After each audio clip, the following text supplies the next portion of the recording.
ఉప ఎన్నిక ప్రచారంపై కాంగ్రెస్ ఇన్ఛార్జ్ మీనాక్షి నటరాజన్ అసంతృప్తిగా ఉన్నారా? నేతలను గాంధీ భవన్ కు పిలిపించి మరీ క్లాస్ పీకారా? ఇందుకీ మీనాక్షి ఆగ్రహానికి కారణమేంటి?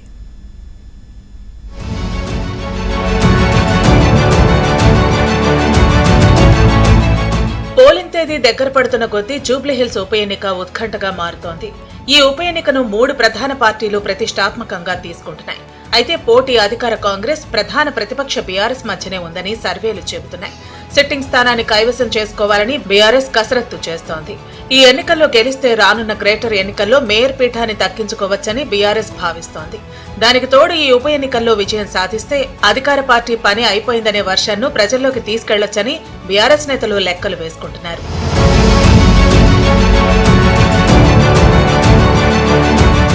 అధికార కాంగ్రెస్ పార్టీ సైతం ఈ ఎన్నికపై దృష్టి సారించింది. గెలిస్తే ప్రభుత్వంపై ఇంటా బయట వస్తున్న విమర్శలకు ఫుల్ స్టాప్ పెట్టొచ్చని సీఎం భావిస్తున్నారు. ఆదివారం మంత్రులతో లంచ్ మీటింగ్ ఏర్పాటు చేసిన సీఎం రేవంత్ మంత్రులకు తాజా సర్వే రిపోర్టులను వివరించారు. మంత్రులకు కేటాయించిన డివిజన్లలో ఎక్కడెక్కడ ఇబ్బందులున్నాయి, వాటిని ఎలా అధిగమించాలో సీఎం దిశానిర్దేశం చేసినట్లు తెలుస్తోంది. ఇక గెలుపు ఖాయమైందని పని చేయకుండా ఉంటే ఇబ్బందులు వస్తాయని మంత్రులు తమకి ఇన్ఛార్జీగా కేటాయించిన డివిజన్లలో మెజార్టీ సాధించేలా కృషి చేయాలని సీఎం టార్గెట్ పెట్టారు. ఇక ప్రచార శైలిపై పార్టీ ఇన్ఛార్జి మీనాక్షి నటరాజన్ అసంతృప్తి వ్యక్తం చేసినట్లు తెలుస్తోంది.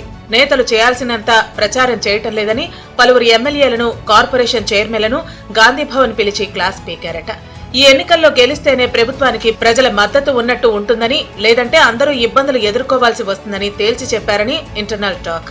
పోల్ మేనేజ్మెంట్ లో ఓటరును ప్రత్యక్షంగా కలవటం చాలా ముఖ్యమని, కాంగ్రెస్ నేతలు ఓటర్లను కలవకుండా కేవలం హడావిడికే పరిమితమవుతున్నారని మీనాక్షి నేతలకు వార్నింగ్ ఇచ్చినట్లు సమాచారం. ఇన్ఛార్జిగా నియమించిన మంత్రులకు, ఎమ్మెల్యేలకు వారి డివిజన్లలో మెజార్టీ ఎంత వస్తుందని మీనాక్షి నటరాజన్ అడిగి మరీ నోట్ చేసుకున్నారట. అంతేకాదు కొన్ని బూత్లలో ఎంత మెజార్టీ రావాలో కూడా నేతలకు టార్గెట్ పెట్టారు మీనాక్షి. ఈ ఉప ఎన్నికల్లో గెలిస్తే మరోసారి ప్రభుత్వ ఏర్పాటుకు అవకాశం ఇప్పటి నుండే మొదలవుతుందని హస్తనేతలు భావిస్తున్నారు. సర్వేలు తమకి అనుకూలంగా ఉన్నాయనే భరోసాతో ఉన్న హస్తనేతలు మీనాక్షి పెట్టిన మెజార్టీ టార్గెట్ రీచ్ అవుతారో లేదో చూడాలి.